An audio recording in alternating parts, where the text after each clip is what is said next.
بسم اللہ الرحمن الرحیم۔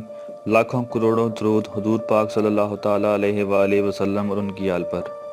فرعون دور کی ٹیکنالوجی 8000 سال قبل فرعون مصر ٹیکنالوجی اور سائنس میں بہت آگے تھے۔ یہ 7000 سال قبل 700 کلومیٹر دور لکسر شہر سے 1 کروڑ پتھر یہاں لائے۔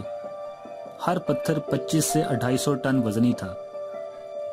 یہ ون پیس تھا اور یہ پہلے پہاڑ سے چڑھائی میں کاٹا گیا تھا اور پھر 700 کلومیٹر دور لایا گیا تھا۔ مزید آگے بڑھنے سے پہلے اگر آپ نے ہمارا چینل سبسکرائب نہیں کیا تو چینل کو سبسکرائب کر لیجئے اور بیل آئیکن پر کلک کر لیجئے تاکہ مزید اچھی ویڈیوز آپ تک پہنچتی رہیں۔ یہ پتھر بعد ازاں صحرا کے عین درمیان 170 میٹر کی بلندی پر لگائے بھی گئے۔ قدیم مصری آرکیٹیکٹس نے 8000 سال قبل مقبروں کا ایسا ڈیزائن بنایا جو ہر طرف سے بند بھی تھا، لیکن بندش کے باوجود اندر سورج کی روشنی بھی آتی تھی، ہوا بھی، اور اندر کا درجہ حرارت بھی باہر کے ٹمپریچر سے کم رہتا تھا۔ ان لوگوں نے 8000 سال قبل لاشوں کو حنوط کرنے کا طریقہ بھی ایجاد کر لیا تھا۔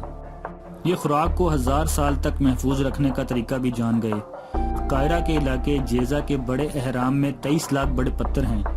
ابو الہول دنیا کا سب سے بڑا ون پیس سٹرکچر ہے، اور یہ لوگ جانتے تھے کہ شہد دنیا کی واحد خوراک ہے جو کبھی خراب نہیں ہوتی۔ چنانچہ اہراموں میں 5000 سال پرانا شہد نکلا اور یہ مکمل طور پر استعمال کے قابل تھا۔ یہ لوگ کمال تھے، بس ان میں ایک خرابی تھی، یہ متکبر تھے اور اللہ تعالیٰ کو تکبر پسند نہیں، چنانچہ یہ پکڑ میں آ گئے اور یوں عبرت کی نشانی بن گئے، کی نشانی بن گئے، کی نشانی بن گئے، کی نشانی بن گئے۔ جزاک اللہ۔ اگر آپ کو ہماری ویڈیو پسند آئی ہے تو اپنے دوستوں کے ساتھ شیئر کیجیے اور مزید اچھی ویڈیوز کے لیے ہمارا چینل سبسکرائب کیجیے۔